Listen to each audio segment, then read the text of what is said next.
इलाके कहकर सेक्युलर नेताओं ने हिंदुओं को तो रोक दिया, लेकिन अब क्या जंगल के बाघों को भी यही लॉजिक देंगे सेक्युलर नेता? देश के सबसे पुराने नेशनल पार्क से लेकर देवभूमि उत्तराखंड 1000 से अधिक अवैध मजारों से भरा पड़ा है। आज तक के रिपोर्टर ने वहां जाकर तहकीकात की तो पता चला कि सिर्फ 1 किलोमीटर के रास्ते में 6 मजार बना दी गई है। आखिर कौन ये साजिश कर रहा है?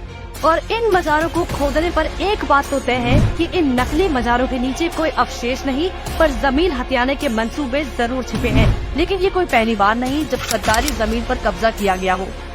दिल्ली में हजरत निजामुद्दीन की दरगाह के पास भी अवैध तरीके से मजार बनाई गई, जिसको नोटिस के बावजूद खाली नहीं किया गया, जिसके बाद उस पर PWD द्वारा कार्रवाई की गई। वहीं आप MLA दिल्ली के हौस खास में मौजूद डियर गार्डन को एक कब्रिस्तान में बदलने की कोशिश कर रहा था, जिसके लिए उसने एक प्रॉपर्टी डीलर से बात भी की थी।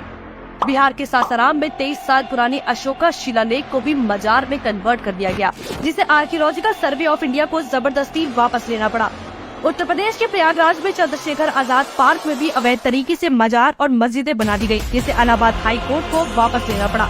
और आज भी यूपी के कई शहरों में सरकारी जमीन पर अवैध मस्जिद और मजारें बनाई जा रही है, जिसको लेकर कोर्ट में ये मामला चल रहा है।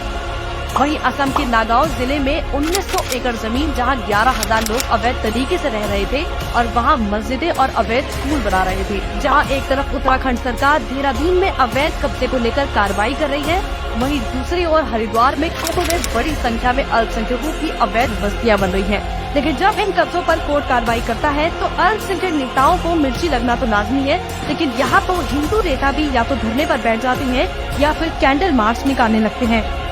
सिर्फ यही नहीं, हिमाचल प्रदेश में सड़क के किनारे से लेकर वन विभाग या रेलवे की जमीनों पर अतिक्रमण कर उस पर मस्जिदें बनाई जा रही हैं, जिनकी संख्या 520 से भी अधिक हो गई है।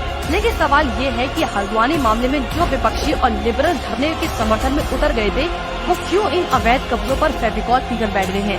इस साजिश के पीछे क्या है वजह? ऐसा करने के पीछे इनका मकसद यही है कि सरकारी जमीन पर जबरन कब्जा कर वहाँ बसा जाए और डेमोग्राफी को भी बदल दिया जाए।